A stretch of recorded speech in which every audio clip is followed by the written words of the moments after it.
Les trois commandants algériens qui ont vaincu plus de 30 000 soldats français lors de la guerre d'Algérie, en plein mois du Ramadan. Nous sommes le 20 avril 1957, l'armée française, alors sous les ordres d'un certain Salan, apprend la position de plusieurs escadrons du Front de libération nationale algérien, positionnés stratégiquement au mont Fella Houssen. Près de 330 soldats algériens étaient sous le commandement de trois généraux, Moulaye Ali, Mohamed Ben Abdallah et Tétouane. N'ayant que quelques mitrailleuses et des fusils d'ancienne génération, ils vont alors profiter du relief des montagnes pour disperser stratégiquement leurs hommes.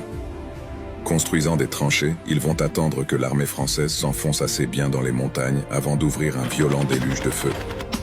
Pendant près de 3 jours, les Algériens vont défendre violemment leur position, résistant avec héroïsme face à l'armée coloniale, menant des attaques éclairs telles de valeureux fantômes, venant à bout de près de 30 000 soldats français lourdement équipés. Piégés dans les montagnes, déstabilisés par ce champ de bataille, malgré les violents tirs de chars d'assaut, des canons d'artillerie, des mortiers et des bombardements d'avions.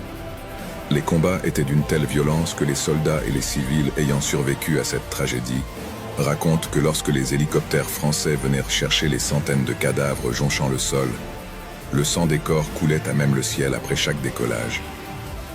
Après ce désastre, certaines sources affirment que l'armée coloniale aurait bombardé les populations aux alentours avec du napalm.